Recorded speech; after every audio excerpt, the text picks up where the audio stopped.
রহমতের নবী আমার, যেই নবীর এত গুণগান, যেই নবীর এত শান, যে নবীর কোনো গুনাহ নাই, কেউ যদি সন্দেহ করে তার ঈমান চলে যাবে। সেই নবী আমার আল্লাহর কত বড় প্রিয়, আল্লাহর এত বড় প্রিয় আমার নবী। মুসা নবী আল্লাহর প্রিয় বন্ধু, ঈসা নবী আল্লাহর প্রিয় বন্ধু, মুসা নবী, ইব্রাহিম নবী, ইসমাইল নবী, দাউদ নবী, ইউসুফ নবী, নূহ নবী, সব নবী আল্লাহর প্রিয় বন্ধু। মুহাম্মদ আল্লাহর প্রিয় বন্ধু। তবে ব্যবধান, আল্লাহ পাক মহব্বতের এক পর্যায়ে গিয়া নবীদেরকে এক একটা টাইটেল দিবেন। মুসাকে আল্লাহ টাইটেল দিলেন কালিমুল্লাহ, ইব্রাহিমকে দিলেন খলিলুল্লাহ, দাউদ নবীর খলিফাতুল্লাহ, আদমকে সফিউল্লাহ, ইসমাইলকে জবিহুল্লাহ। যাকে যা দিছেন, কিন্তু হাবিবুল্লাহ কাউকে দেন নাই। হাবিবুল্লাহ রিজার্ভ রাখছেন রহমতুল লিল আলামিনের জন্য। সব নবীরা, রাসূল যারা, সব আমার আল্লাহ পাকের আশিক। আর একমাত্র আল্লাহ হলেন রহমতের নবী মুহাম্মদের আশিক। সব নবী রাসূল কার আশিক? কথা, একটা বিচারের ফয়সালাও আল্লাহ সাক্ষী ছাড়া দিবেন না। সাক্ষীও একটা হবে না। জমিনকে আল্লাহ সাক্ষী বানাবেন, অঙ্গ প্রত্যঙ্গকে আল্লাহ সাক্ষী বানাবেন, আমল নামাকে সাক্ষী বানাবেন, ফেরেশতাকে সাক্ষী বানাবেন। এগুলোর সাক্ষী নিয়া এরপরে আল্লাহ বিচারের ফয়সালা দিবেন। অতএব দায়িত্ব পালন করার দরকার। কতটুকু দায়িত্ব পালন করতে পেরেছি? সন্তান হযরত ওমরে ফারুক রাদিয়াল্লাহু তাআলা আনহুর দরবারে বাবার বিরুদ্ধে বিচার দিলেন। বাবা না, সন্তানের বিরুদ্ধে বিচার দিল বাবা। ওমরে ফারুক রাদিয়াল্লাহু তাআলা আনহু সন্তানকে তলব করলেন যে আপনি যেই সন্তানের বিরুদ্ধে বিচার দায়ের করলেন, সন্তানকে হাজির করেন। সন্তান আসলো। এই সন্তান, তুমি তোমার বাবার হক আদায় করো না কেন? সন্তান বললেন, খলিফাতুল মুসলিমিন, বাবার পক্ষ থেকে কি সন্তানের উপরে কোনো দায়িত্ব আছে? ওমরে ফারুক বললেন, হ্যাঁ আছে। বাবা পালন না করলে অসুবিধা বলে আছে। আমার বাবা তো কোনো দায়িত্ব আদায় করে নেই। প্রথম আমার মা আনতেছিল ঘরের মধ্যে, ভালো ভালো মা ঘরে আনে নেই। দ্বিতীয়, আমাকে দুনিয়াতে আল্লাহ পাঠিয়েছেন, প্রথম কি হক ছিল? বলে একটা সুন্দর নাম রাখবে। বলে না, আমার নাম সুন্দর রাখে নাই, জহুল নাম রাখছে। আমরা বলি জুয়েল, সন্তানের নাম কোয়েল, দোয়েল, হাসি, বৃষ্টি, সবুজ, গম্বুজ, সন্তানের নাম, যেগুলো মুখে নিতে লজ্জা লাগে। অথচ সারা দুনিয়ার কোন বেঈমানের ঘরে আব্দুর রহমান নামে কোনো ছেলে নেই। সারা দুনিয়ার বিধর্মীদের ঘরে রহিমা নামের কোনো মেয়ে। আমরা কেন এত বেহায়া বেলাজা যে আমরা মুসলমানের ঘরে ঘরে বেঈমানের নাম? কোরআন হাদিসে কি ইসলামের নামে টান পড়ছে? কেন রাখেন না? আল্লাহ এমনি শান্তি দিবে। আল্লাহ আপনার কাছে ঠেকা। অথচ সহিহ হাদিসে আল্লাহ রাসূল বলেন, কিয়ামতের দিন একটা মানুষকে শুধু নামের বরকতে নাজাত দিয়ে দিবেন। সন্তানের নাম সাগর, হৃদয়, নদী, খাল বিলটা বাদ আছে মনে হয়, খাল বিল। মানে এর থেকে নির্লজ্জতার কিছুই হতে পারে না। এজন্য ১৫০০ বছর আগে রাসূল বলে গেছেন, লা ঈমানা লিমান লা হায়া আলা, যাদের লজ্জা নাই ওদের ঈমানই নেই। এগুলো কেন হচ্ছে? শুধু লজ্জা নাই। আগের দিন, আগে বলতে কি ৫০ বছর আগে আমরা দেখছি, আমাদের বয়স আর কত, বাচ্চা হলে মুরব্বীরা আলেমের কাছে যাইতেন, হুজুর একটু খেজুর চিবাইয়া দেন, মিষ্টি চিবাইয়া দেন, আর বাচ্চার একটা নাম রেখে দেন। আর হুজুর টুজুর লাগে না, মোবাইল খুইলা গুগলে ঢুকছে, হ্যাঁ গিয়া নাম দেখে, সন্তানের নাম আছে সব লাইন দেওয়া, সবুজ, পুতুল, হ্যাঁ সেন্টু, আরো কত কিছু আছে, ব্যাস ওগুলো রেখে দিচ্ছে। আর কেউ কেউ চালাক আছে, ওরা ভালো একটা নাম রাখে ঠিক, কিন্তু ওটা ডাকে না। সন্তানের নাম বিপদ, বিপদ সন্তানের নাম বিপদ। একজন হইনাকে আমার তো মহা বিপদ।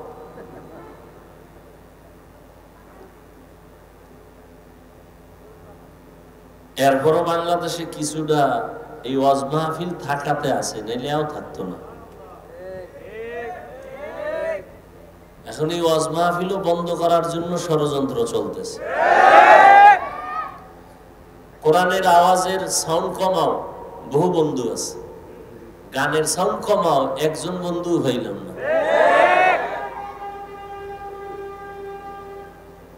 এজন্য কাকে আপনি দোষ দিবেন? সব আওয়ামদের উপরে দোষটা চাপাই দিলে হবে না, নিজের ঘরেও কিছু দোষ নেওয়া দরকার, নিজের ঘরেও। আল্লাহ আমাদের সব ভাইকে হেদায়েত দান করুন। মা বাবার দায়িত্ব সন্তানের উপর, প্রথম একটা নাম রাখবে। قال النبي صلى الله عليه وآله وسلم من ولد له ولد فليحسن اسمه وأدبه فإذا بلغ فليزوج فإن بلغ ولم يزوج فأصاب اسما فإنما اسمه على أبيه أو كما قال النبي عليه الصلاة والسلام। পয়গম্বর বলেন, ও সন্তানের মা বাবা, জমিনের মধ্যে সন্তান ভূমিষ্ঠ যদি হয়, ভালো একটা নাম রাখো। 7 দিনের দিন তার চুল ফালাও। সমর্থবান যদি হও, আকিকাটা দাও। সুন্দর একটা নাম রাখো, আদব শিক্ষা দাও। দুনিয়াতে আদবের শিক্ষা শ্রেষ্ঠ শিক্ষক রহমতুল লিল আলামিন।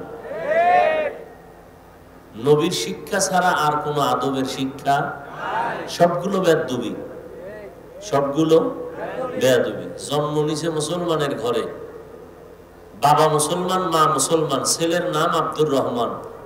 শিক্ষকের সাথে বেয়াদবি করে কেন? বলে মুসলমানের ঘরে জন্ম নিছে ঠিক, কিন্তু শিক্ষাটা মুসলমানি কায়দায় পায় নাই, মুহাম্মদের শিক্ষা পায় নাই। সালামটা দিতে পারে না, আইএ পাস, বিএ পাস, দুনিয়ার সব পাস, দুনিয়ার সব পারে। আসসালামু আলাইকুম এই দুইটা শব্দ শুদ্ধ করে পারে না। আর এক কুলাঙ্গারের বাচ্চা কোন জায়গায় বইয়া বলতেছে, শুদ্ধ করে সালাম দিলে জঙ্গির গন্ধ পাওয়া যায়। আসসালামু আলাইকুম এই দুইটা শব্দ শিখতে কি মাদ্রাসায় যাওয়া লাগে? হ্যাঁ, অথচ বিএ পাস এই শব্দ দুইটা পারে না। সালাম দেয় সালামালাইকুম, তার মানে তোর উপরে খোদার গজব। হে ঘুরায় খাও আলাইকুম, তোর উপরে আগে হরুক। নির্লজ্জ মুসলমান, সালামটা পর্যন্ত শিখে নাই। সালাম দেয় মানে তোর উপরে গজব, সালামালাইকুম মানে তোর উপরে আল্লাহর গজব।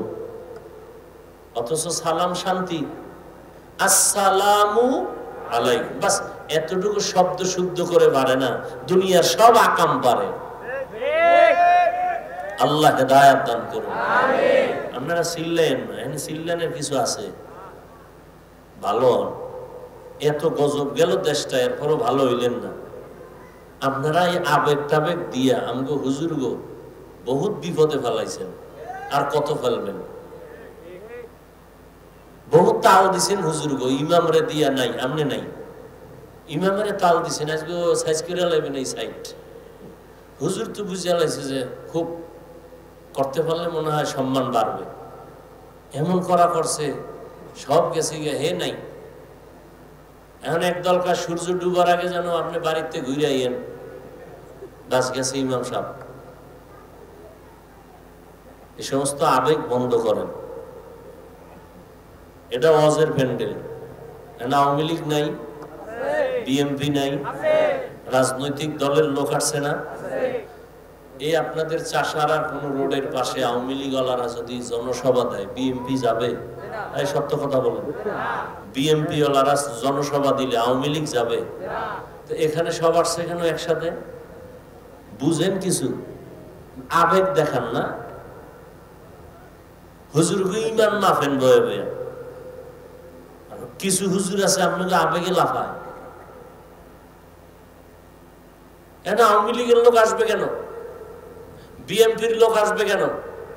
এটা কোরআনের মাহফিল, এখানে আমল আখলাকের কথা হবে, এখানে রাজনীতির লোক আসছে কেন? কয়টি সব গাট্টি বেন্দারা পর্দার বাইরে ফেলাইয়া দিছে। এখানে আসছে আল্লাহর মহব্বতে, রসুলের মহব্বতে। কি মসজিদে তাবলীগওয়ালারা ডাকে, চরমনেওয়ালারা যাবে? কথা বলেন না কেন? চরমনেওয়ালারা যদি এখানে জিকির হবে, তাবলীগওয়ালারা বসবে? বসে না, স্বাভাবিক। সোজা কথাটা স্বীকার করেন না কেন?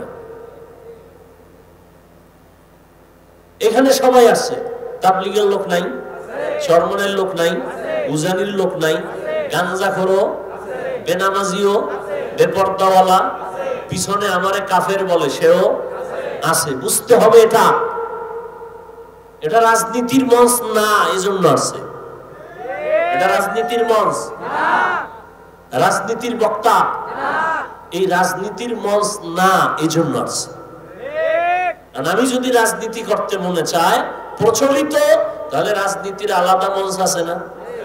কি নাস্তিকদের মঞ্চ আছে, নাস্তিকদের বিরুদ্ধে জ্বালাময়ী ভাষণ দেওয়ার হুজুরগো মঞ্চ আছে না? কথা বলেন না কেন? রাজনীতি করতে চাইলে হুজুরগো মঞ্চে যাও। খেলাফত আন্দোলন, খেলাফত মজলিস, ইসলামী আন্দোলন, জামাত, অভাব নাই। ওখানে গিয়ে চিৎকার দাও, সরকার 12 ঘন্টার মধ্যে লাল বাতি জ্বালায় দেব। কি কথা বলেন না কেন? এটা রাজনীতির মঞ্চ।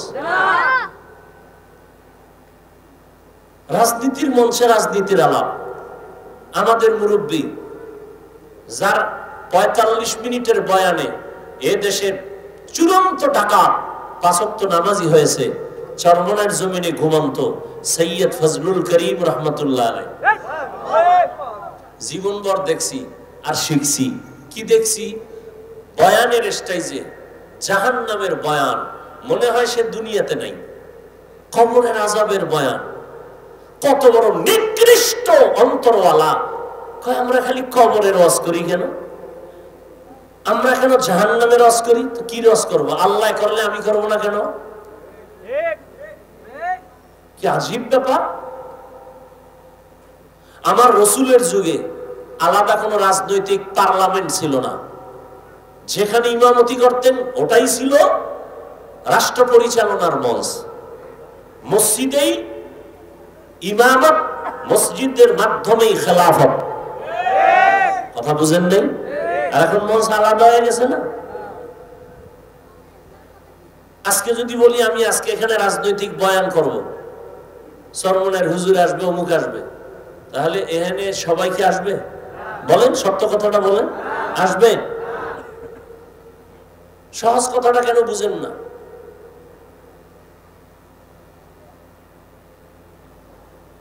আবার যখন চরমনের হুজুরে পল্টনে বক্তব্য দিতেন, মনে হয় সে দুনিয়ার জগৎ সম্পর্কে শিক্ষক, কবর জগৎ, আখেরাত সম্পর্কে তার কোনো চিন্তাই নেই। সে এখন রাজনীতি মানুষকে শিখাইতেছে, মনে হয় রাজনীতির শিক্ষক হয়ে মানুষকে রাজনীতি শিখায়।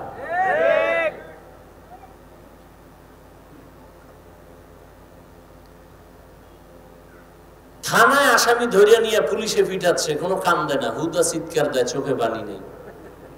আর ওয়াজের প্যান্ডেলে একজন আল্লাহওয়ালা বয়ান করতেছেন, 200 হাত দূরে বসে একটা যুবক চিৎকার করতেছে, কাঁদতেছে, ওরে মারলো কে?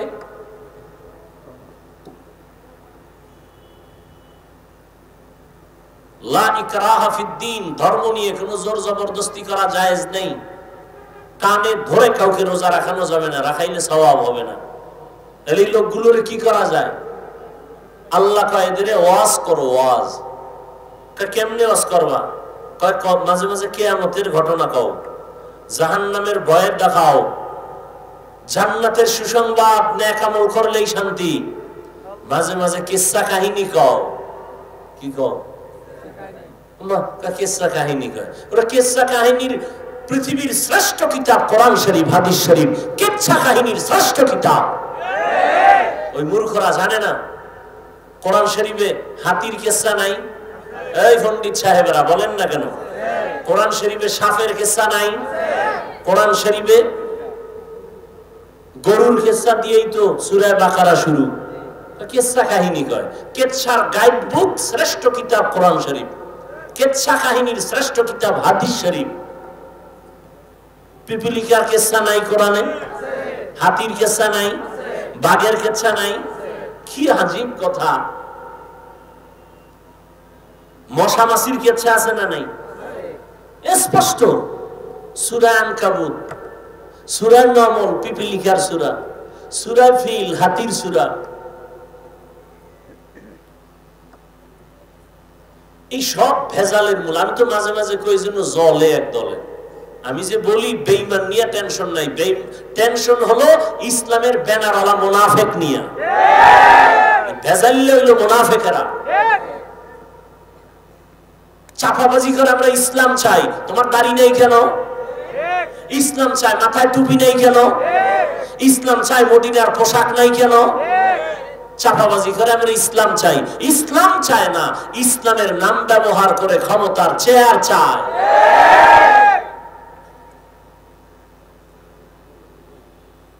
আল্লাহ হেদায়েত দান করুন।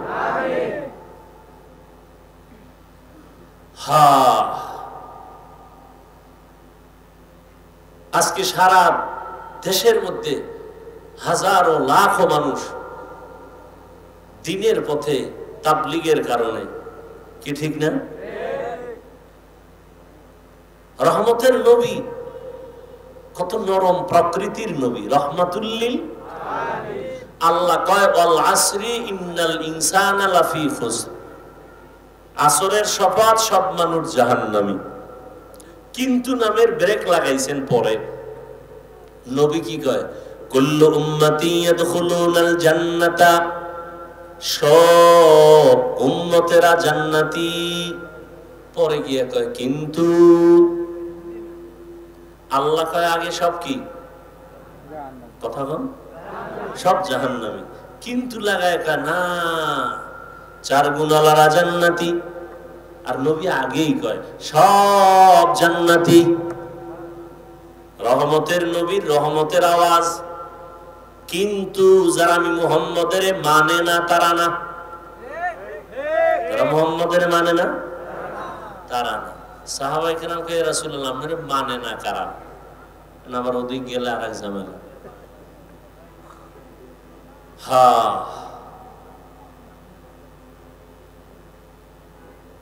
আল্লাহ আমাদের হেদায়েত দান করুন। এক যুবক গেছে নবীর গেছে। কোথায়? এই কথাটা সেদিন এক জায়গায় মনে হয় বলছিলাম। নবীজির কাছে গিয়া ইয়া রাসূলুল্লাহ, একটা পাপের অনুমতির জন্য এসে। কিসের? বুঝেননি আমার কথা? বুঝেন কিসের অনুমতি? আচ্ছা চিন্তা করেন তো, দোজাহানের সরদার, তার কাছে সাহাবায়ে কেরাম বসা, কষ্টি পাথর সব। এই যুবক গিয়ে আমি একটা পাপ করব, অনুমতি চাই। কি পাপ? কয় জিনা করব। কি করবে? আচ্ছা আমার দ্বারা যদি এরকম কেউ ওই রাস্তায় একজনে ধরছে, কই যাও? কয় হুজুরের দ্বারা। কেন? এই পাপের জন্য অনুমতি। কি পিঠাটা তো হয়নি শুরু হয়ে যাবে, তোরা হেনি অনুমতি দিয়ে দিই। স্বয়ং রাসূলের কাছে হাজির হয়ে গেছে। সাহাবায়ে কেরাম ভেতরে রাগ থাকলেও চুপ, কারণ রহমতের নবী এখানে হাজির। দেখেন সব সাহাবায়ে কেরাম ভেতরে আগুন, রহমতের নবী চুপচাপ কাছে টানছে, আসো আরো কাছে আসো। নবী এসে এবার কাছে, মাথায় হাত দিয়া, গলায় হাত দিয়া, একটা মহাব্বতের আলিঙ্গন দিয়ে এবার কয় তুমি জিনা করবা? কহ কার সাথে? তোমার বোনের সাথে? সি সি সি সি নবী কি বলে? কেউ করে? ও তাহলে তোমার আম্মুর সাথে? নাউজুবিল্লাহ। নবীজি কি বলেন? আচ্ছা আচ্ছা করবা না, না কখনোই না। ও তা তোমার চাচি? বলে না নবী, তার চাচির সাথে হলো। তোমার ফুফি? না। তোমার খালা? নাম টাম কইয়া এবার তুই কাল্লা করবি কোন একটা মেয়ের সাথে? বলে হ্যাঁ। সেই মেয়েটাও তো কারো না কারো বোন, কারো না কারো মাও হতে পারে। রহমতের নবীর নরম কথা ভিতরে ঢুকে গেছে। যুবক কাইয়া রাসূলুল্লাহ মাফ করে দেন, তওবা করাইয়া দেন, জিন্দেগিতে আর এই গুনার কাছেও যাব না।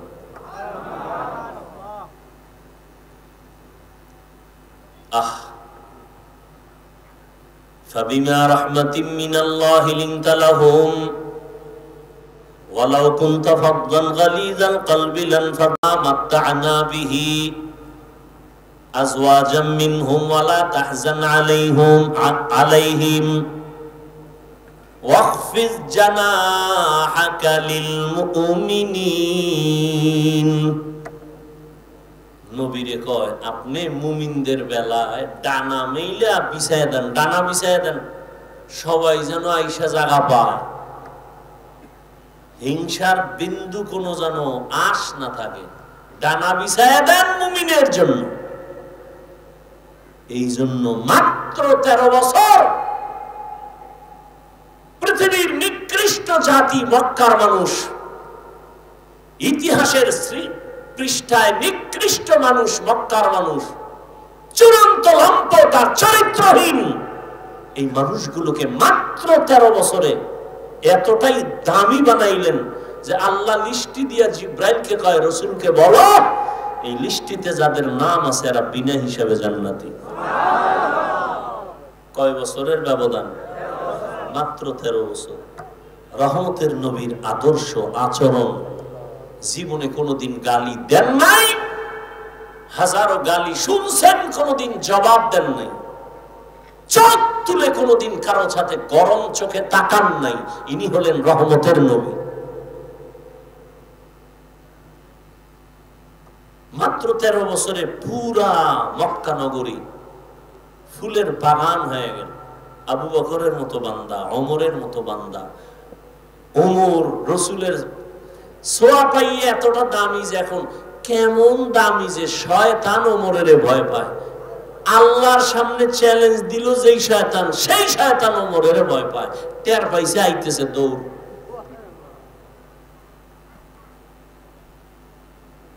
নবী কি কয়? শয়তান আমারও ধোকা দেয় না, আমার দ্বারা আমি কালেমা পড়ায় ফেলাইছি।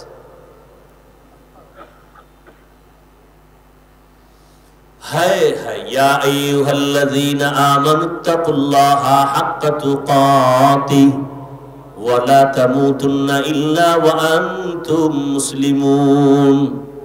আমি মাঝে মাঝে মিডিয়া এক সময় পুরো বন্ধ করে দিছি, আবার এই 1 সপ্তাহ ধরে ভাবতেছি আবার সব বন্ধ করে দিমু কিনা, চিন্তায় আছি, বড় টেনশনে আছি। আমার এটি দরকার না, ওরা যদি একটু কইরা উম্মতের ফায়দা হয়তো করবে, তো ওদের করতে গিয়ে যদি আলেমদের বদনাম হয় তাহলে এই সুযোগটা আমরা হুশ থাকতে দিতে পারি না। আলেমের সম্মান যাতে ঠিক থাকে সেই ক্ষেত্রে ওই কন্টেন্ট বানাইয়া কোনো বক্তব্য পেশ করা, জাতির সামনে বয়ান করি 1 ঘন্টা 1.5 ঘন্টা, পুরোটা না, 4-5 মিনিট, এগুলোর দ্বারা আলেমদের এ পর্যন্ত বেশি ভালো হয় না, ক্ষতি ছাড়া। এগুলো যদি দেখি আবার ওরা শুরু করে তাই আমি বন্ধ করে দেব, দরকার নেই। সম্মান দেওয়ার মালিক কে? ইজ্জতের মালিক কে? এই জন্য চিন্তায় আছি আবারও কি বন্ধ করবো কিনা। আমি বলে দিছি সবগুলোর যে পুরো বয়ান ছাড়ো, যে কোনো আলেমের বয়ান শুরু থেকে শেষ পর্যন্ত ছাড়ো। আরে বেটা, রিজিক দেওয়ার মালিক কে? তুই যদি কও আমার 5 লাখ টাকা কামাই করলে আমি শান্তিতে থাকতে পারবো, কোটিপতিরা সব শান্তিতে থাকতো না? একজনও শান্তিতে আছে না। শান্তি তো আল্লাহর হাতে, টাকার হাতে না। টাকার হাতে হইলে তো আমাদের যারা হুজুরেরা 5-10 হাজার টাকায় কাজ করে মাদ্রাসায়, এরা তো সব না খায় মরতো। মূল শান্তি তো আল্লাহর কাছে। আল্লাহ শান্তি দিলে 5 টাকায়ও দিতে পারেন, আর শান্তি না থাকলে কোটি টাকায়ও থাকে না। এই জিনিসটা অন্তরে ঢুকাও। বয়ান শুনো না বয়ে বয়ে আলেমদের বয়ান শুনো, নিজেও বয়ান শুনো, তওবা করো। খানা যে নিজের মধ্যে দাও, টাকাটা নিয়ে নিজের পেটে ঢুকাও, মাইয়া ফলারে খাওয়াবা, মায়েরে খাওয়াবা, হালাল করে খাওয়াও। কোন আলেমের বরদোয়া নিও না, খবরদার। বরদোয়া মোনাজাত দিয়ে করা লাগে না, দিল থেকে বরদোয়া চলে আসে। আর মানুষের বরদোয়া বড় মারাত্মক। এ আমার বয়ান সহ কোন ওলামায়ে কেরামের বয়ান কাট করে আলাদা আলাদা বয়ান করছি আমি। কোন একটা বিষয়ে কথা বলছি, সেখানে আমার সাথে এক মহিলার ছবি বা কোনো এমপির ছবি, এমপি মহিলা হোক বা কোনো লাইনের, এই ছবিটারে এক করে একসাথে দিয়া, এগুলো ছাড়া এগুলো কবিরা গুনাহ না? এটা সওয়াব না গুনাহ? কেন করো তোমরা এই গুনার কাজ? দেখো হালাল পথটাকে তোমাদের চালাকির কারণে হারাম হয়ে যাইতেছে। পথটা হালাল তুমি করে নিলেই হয়, একটু চালাকি করছো, এখন তোমার জন্য এটা হারাম হয়ে গেল। আর এই হারাম টাকা তোমার মাইয়া বলারে খাওয়াও, তোমার লজ্জা করে না? মানুষের কি বয়ান করো? হালাল রাস্তাটাকে তুমি চালাকি করে হারাম বানাইতেছো। তোমার মধ্যে জাহান্নামের ভয় নাই, মরণের ভয় নাই। তুমি চিন্তা করবা যে আমি সওয়াবের নিয়তে করি, উম্মত আলেমদের বয়ান শুনবে, দিনের পথে আসবে। এতে যদি 5 টাকা হয়, ওই 5 টাকা আল্লাহ 5 লাখ টাকার বরকত দিবে। এই বিশ্বাস নিয়ে কাজ করো।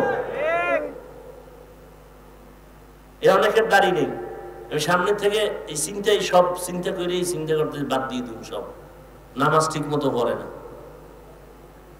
আমি তো একটা কিছু লাইন করছিলাম যে হেডিও আমার কথা হলে না, সব বাদ দিয়ে দিন। নামাজ নেই, খালি ধান্দা ফিরে থাকো, তো নামাজ টামাজ না পড়লে জব কে দিবে?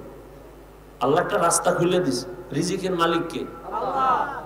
আল্লাহ রাস্তা খুলে দিছে, এটাকে আল্লাহর মোহাব্বত নিয়ে কাজ করো। এই রাস্তা তো আছে, তুমি কেন এটাকে বন্ধ করে তুমি মন মতো নামাজ নাই, মা বাবার খেদমত নাই, ওলামায়ে কেরামদের বরদোয়া নিয়ে চললে তো তোমার জিন্দেগি বরবাদ। তোমার ভবিষ্যৎ প্রজন্ম, সন্তান, তোমার পরিবার সব ধ্বংস করে গেলা তুমি একা। আল্লাহ হেদায়েত দান করুন। আমার বয়ান যারা কাট করে ছাড়ে, আমি সবাইকেই বলি, সবার ওলামায়ে কেরামের পুরা বয়ান দিবা। এরপরে যদি কাট করে ছাড়ে, এদিন একেবারে ভালো করে তদন্ত করে দিবা, ওরে সবার সামনে এখান থেকে উঠাই দিব। এরপরে যদি না, তো তবু সবটির বিদায় সালাম। আর আমার রেকর্ড দরকার নেই। এমনি ভয় লাগতেছে, বাংলাদেশে ওয়াজমজ থাকবে না। ওই বিদেশে গেলে এরকম এই ছোট্ট হল রুমে, তাও মাইক, ওই বক্স দিয়ে ওয়াজ করা। আমগো কারণে, এই ফাইজলামির কারণে, চালাকির কারণে এই ওয়াজ বন্ধ হয়ে যাবে। এজন্য সরকার দায়ী না, বেঈমান দায়ী না, মুনাফিকেরা দায়ী। মুনাফিক দায়ী।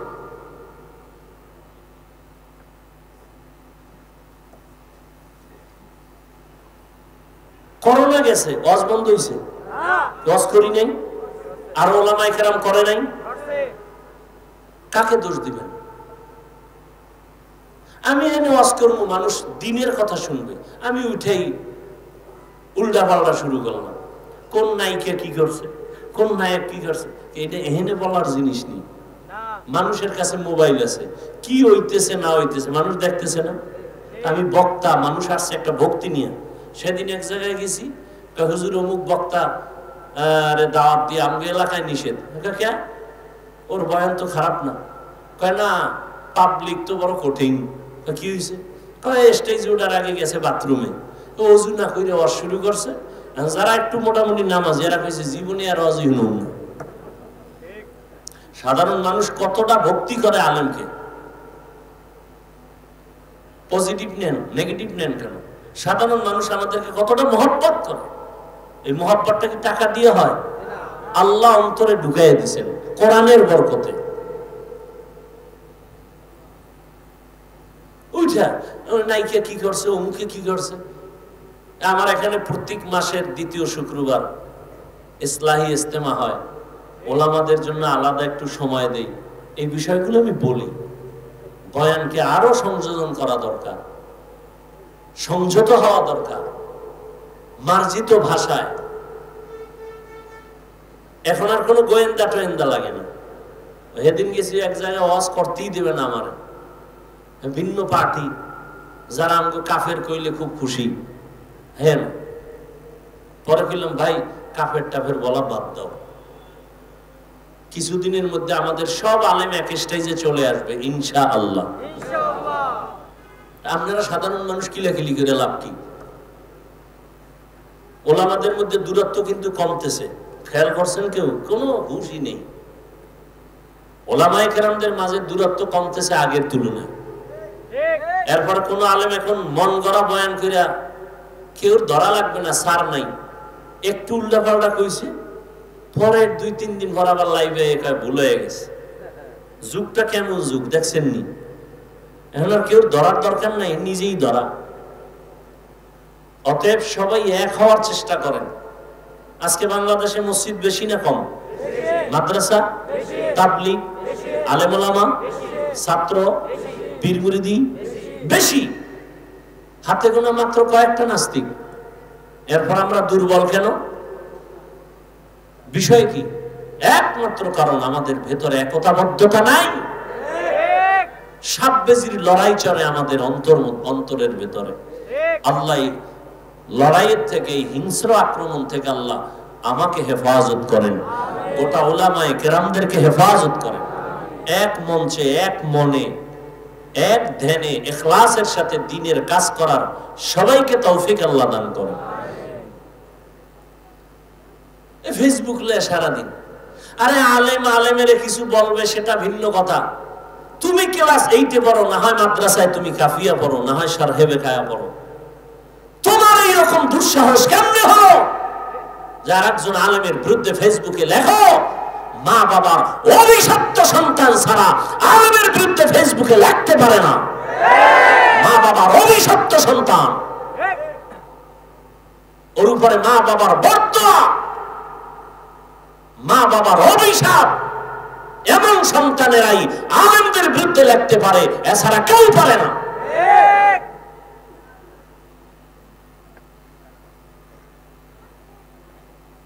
আল্লাহ হেদায়েত দান করুন, আল্লাহ আমাকে হেদায়েত দান করুন, আপনাদেরকেও হেদায়েত দান করুন।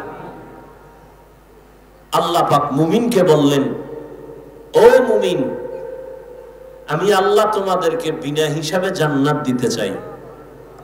আমরা চাইনি? চাইনি? হিসাব দিয়া না হিসাব ছাড়া? আল্লাহ বলেন তাহলে কাজ করা লাগবে দুইটা। এক নাম্বার, আমাকে ভয় করো। ভয় করার মতো বলে কেমনে? হক আদায় করে। এই আয়াত যখন অবতীর্ণ হয়, সাহাবায়ে কেরাম বেকারার হয়ে গেলেন, ইয়া রাসূলুল্লাহ, আল্লাহ কত বড়, তার হক আমরা বান্দা কিভাবে আদায় করব? এটা অসম্ভব। নবীও চিন্তায় পড়ে গেলেন। আল্লাহ রাব্বুল আলামিন জিব্রাইলকে পাঠাইলেন আয়াত নিয়ে, ও জিব্রাইল, নবীকে সান্ত্বনার বাণী শোনায়া দাও। ইত্তাকিল্লাহা মাস্তাতা'তুম, আল্লাহকে ভয় করো সাধ্য মতো। হক আদায় করে ভয় করার প্রয়োজন নাই, সাধ্য মতো আল্লাহকে ভয় করো। সাহাবায়ে কেরাম আশ্বস্ত হলেন, হ্যাঁ, সাধ্য মতো আল্লাহকে ভয় করাটা সম্ভব। আল্লাহর হক আদায় করে কারো দ্বারা ভয় করাটা সম্ভব না। এই ভয়ের নাম তাকওয়া। যিনি আল্লাহকে ভয় করবেন তার নাম মুত্তাকি। ভয়টা থাকার জায়গার নাম হলো অন্তর। তবে এটা চিরসত্য, এই ভয় তাকওয়া জন্মগতভাবে কেউ নিয়ে আসেন, এটা অর্জন করতে হয়। এজন্য আল্লাহ বলেন, এইটা অর্জন করার জন্য কোরআনে বারবার তাকিদ দিলেন, কারণ এটা এমন একটা পুঁজির নাম, আল্লাহর কাছে সর্বোচ্চ সম্মানিত হওয়ার জন্য যত রাস্তা আছে সর্বশ্রেষ্ঠ রাস্তা হলো তাকওয়া। ইন্না আকরামাকুম ইনদাল্লাহি আতকাকুম। আল্লাহ পাক নবীকে জানায় দেন, আমার কাছে সবথেকে বড় দামি ওই ব্যক্তি যার মধ্যে আছে তাকওয়া। রহমতের নবী আমার, যেই নবীর এত গুণগান, যেই নবীর এত শান, যে নবীর কোনো গুনাহ নাই, কেউ যদি সন্দেহ করে তার ঈমান চলে যাবে। সেই নবী আমার আল্লাহর কত বড় প্রিয়, আল্লাহর এত বড় প্রিয় আমার নবী। মূসা নবী আল্লাহর প্রিয় বন্ধু, ঈসা নবী আল্লাহর প্রিয় বন্ধু, মূসা নবী, ইব্রাহিম নবী, ইসমাইল নবী, দাউদ নবী, ইউসুফ নবী, নূহ নবী, সব নবী আল্লাহর প্রিয় বন্ধু। মুহাম্মদ আল্লাহর প্রিয় বন্ধু। তবে ব্যবধান, আল্লাহ পাক মহব্বতের এক পর্যায়ে গিয়া নবীদেরকে এক একটা টাইটেল দিবেন। মূসাকে আল্লাহ টাইটেল দিলেন কালিমুল্লাহ, ইব্রাহিমকে দিলেন খলিলুল্লাহ, দাউদ নবীরে খলিফাতুল্লাহ, আদমকে সফিউল্লাহ, ইসমাইলকে জবিহুল্লাহ। যাকে যা দিছেন, কিন্তু হাবিবুল্লাহ কাউকে দেন নাই। হাবিবুল্লাহ রিজার্ভ রাখছেন রহমতুল লিল আলামিনের জন্য। সব নবীরা রাসূল যারা সব আমার আল্লাহ পাকের আশিক, আর একমাত্র আল্লাহ হলেন রহমতের নবী মুহাম্মদের আশিক। সব নবী রাসূল কার আশিক? কথা হয় না। আল্লাহ কার আশিক? নবীর আশিক। ঠিক তেমনি ভাবে সব সাহাবায়ে কিরাম আমার নবীজির আশিক, আর আমার নবী হলেন একমাত্র ওমরের আশিক। এবার বুঝেন ওমরের দাম কত। সেই ওমরের সাথে অনেকে রাগ কইরা 20 রাকাত তারাবি পড়ে না, ওমরের সাথে রাগ করছে। ওমরের মানি না তো কারে মানো? হয় মুহাম্মদের মানি। অতি ভালো ভালো, আল্লাহ হেদায়েত দান করুন। আমার রাসূলের প্রিয় হযরত ওমর আমার আল্লাহর প্রিয় নবী, কোনো গুনাহ নাই। আল্লাহ কত বড় নবীর আশিক। সেই নবীকে আল্লাহ বলেন, ও নবী আপনিও তাকওয়া অর্জন করেন। ইয়া আইয়ুহান নাবিয়্যুত্তাকিল্লাহ ওয়া লা তুতি'ল কাফিরিন ওয়াল মুনাফিকিন। ও নবী আপনি কাফের মুনাফিকের অনুসরণ করবেন না, আল্লাহর ভয় অন্তরে জমা করেন। আল্লাহ বলেন তাকওয়া অন্তরে জমা করো। এটা গর্ব থেকে নিয়ে আসো নাই, অন্যের থেকে অন্তরে ঢুকাইতে হবে। কার থেকে ঢুকাইবা? তাকওয়া অন্তরে ঢুকানোর ঠিকানা দুইটা, এক হলো রমজানের রোজা, আর একটা হলো খাঁটি আল্লাহর বান্দা যারা মুত্তাকি, তাদের কলব হলো তাকওয়ার গোডাউন। রমজানের রোজার মাধ্যমে অন্তরে তাকওয়া অর্জন করো। খাঁটি আল্লাহ ওয়ালাদের সোহবত আর নেক নজরের দ্বারা অন্তরে তাকওয়া ঢুকাও। যতদিন পর্যন্ত অন্তরে আল্লাহর ভয় না আসবে, ততদিন পর্যন্ত আমি হাফিজুর রহমান কেন, মক্কা মদিনার ইমাম কেন, আমার আল্লাহর নবীও যদি বয়ান করে কপালে কালেমা জুটে না।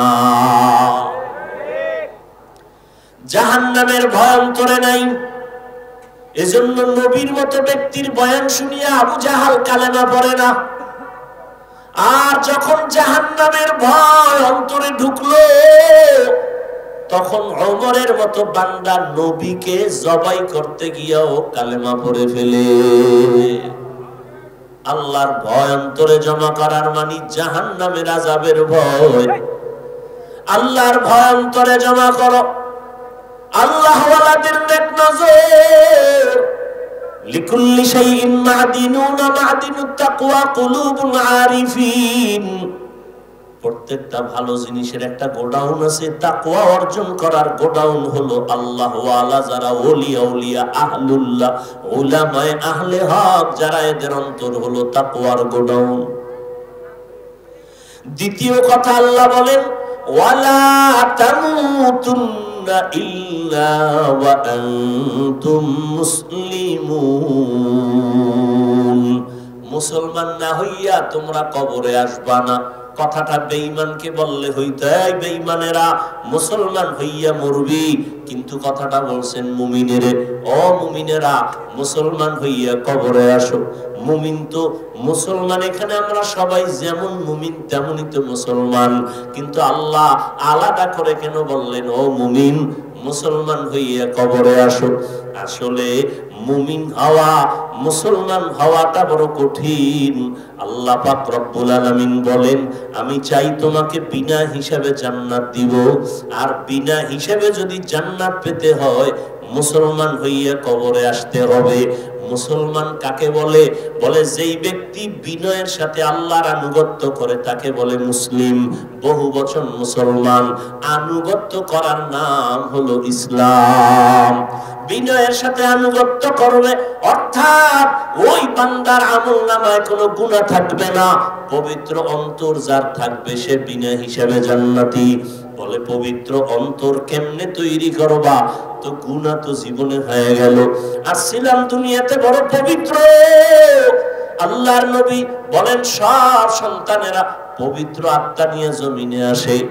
এই সন্তান আস্তে আস্তে গুনার কারণে তার আত্মা অপবিত্র হয়, গুনার কারণে হাত না পাক, গুনার কারণে জবানটা না পাক, গুনার কারণে চোখ না পাক, গুনার কারণে আমার অন্তর না পাক। এই গুনার থেকে বাঁচিয়া বান্দা অন্তরকে পরিশুদ্ধ করো। সামনের জীবনে আরো গুনাহ হতে পারে, সেখান থেকেও বাঁচো। পেছনে যা হয়েই গেল, এখান থেকে বাঁচার একমাত্র ব্যবস্থা হলো তওবা, ইস্তেগফার। ইস্তেগফার করলে আল্লাহর নবী বলেন তার আমলনামায় গুনাহ থাকতে পারে না। ইস্তেগফার ও তওবা করো, সামনের জীবনে যেন কোনো গুনাহ না হয়। সেই ক্ষেত্রে তোমার অন্তরে লাগবে আল্লাহর ভয়, তাকওয়া। তাকওয়া যদি অন্তরে জমা করতে পারো তাহলে তুমি গুনাহ থেকে বাঁচবা।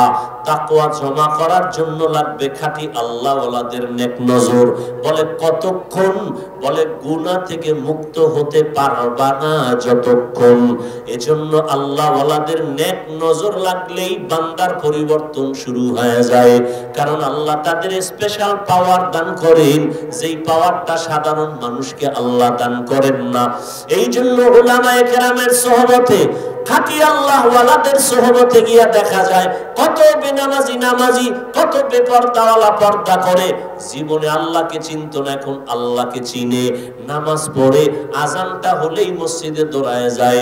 আল্লাহর কোরআন তেলাওয়াতের জন্য বান্দা পাগল, নিজেও তেলাওয়াত করে, সন্তানটাকেও তেলাওয়াত করার জন্য প্রচেষ্টা চালায়, নিজেও পর্দা করে, স্ত্রীকেও পর্দায় রাখার জন্য পাগল হয়ে যায়। একমাত্র উলামায়ে আহলে হকের সোহবতের কারণেই। আল্লাহ এজন্য অন্য আয়াতে বলেন, ইয়া আইয়ুহাল্লাযীনা আমানুত্তাকুল্লাহ ওয়া কুনু মা'আস সাদিকিন। আল্লাহকে ভয় করো, আল্লাহর প্রিয় বান্দা যারা তাদের বন্ধু হয়ে থাকো। এরে নবীর আশিক উম্মতের দল, ও যুবক আজকে তাকায় দেখো তোমার মতো কত যুবক স্কুলে পড়ে, কলেজে পড়ে, চাকরি করে, ব্যবসা করে, 5 ওয়াক্ত নামাজ পড়ে, আছে না নাই? জীবনে মাদ্রাসায় পড়ে নাই, এরপরও নামাজ ছাড়ে না। বিষয়টা কি? কলেজে গিয়া কি নামাজের প্রশিক্ষণ দিছে? কয় না। স্কুলে কি নামাজের ট্রেনিং হয়? কয় হয় না। তো নামাজ পড়ে কেন? বলে এর সাথে কোরআন ওয়ালার সম্পর্ক আছে, উলামায়ে আহলে হকের সম্পর্ক আছে, দাওয়াত ও তাবলীগের সম্পর্ক আছে। এই জন্য ছেলেটা কলেজে পড়িয়াও নামাজ ছাড়ে না, স্কুলে পড়িয়াও নামাজ ছাড়ে না। ও যুবক মনটাকে বুঝাও, ড্রাইভারি করে, রাস্তায় গাড়ি চালায়, যুবক আজান হলে নামাজে দাঁড়ায় যায়। নিজের একটু বুঝাও, তুমি কেন পারবা না? তোমার মতো যুবক সন্তান মাছ ধরে, কৃষি কাজ করে, শ্রমিকের কাজ করে, চাকরি করে, ব্যবসা করে, নামাজ ছাড়ে না, তুমি কেন পারবা না? আল্লাহর কাছে তওবা করো। হতভাগার পক্ষে বুঝি চলে গেলা, এখনো সময় আছে, তওবা করে নাও। পেছনের গুনাহ থেকে ইস্তেগফার করো, আল্লাহকে বলো হে মালিক জীবনে তো শয়তানের ধোকায় পড়ে নফসের ধোকায় গুনাহ করেছি, কত নামাজ ছাড়লাম, কত বেপরদায় চললাম। আজকে থেকে তৈরি হয়ে গেলাম, আর নামাজ ছাড়বো না, বেপরদায় চলবো না। মা বাবার দোয়া নিয়া, ওলামায়ে কেরামের পরামর্শ নিয়া 5 ওয়াক্ত নামাজ পড়বো, আর কোনোদিন দাড়ির মধ্যে অস্ত্র লাগাইব না। আল্লাহর কাছে বান্দা যদি খাঁটি ভাবে বলতে পারে তওবার নিয়তে, আল্লাহর নবী বলেন বান্দা হাজারো লাখো গুনাহ যদি করে আল্লাহ মুহূর্তে মাফ করে দিবেন। জানি না কার অন্তর নরম হবে, তওবার দরজায় ফিরে আসবে। যাদের কপাল ভালো, আল্লাহর কাছে যারা খাঁটি মনে তওবার নিয়ত করবে, আল্লাহ দরজা খুলে দিবেন। হেদায়াতের মালিক আল্লাহ।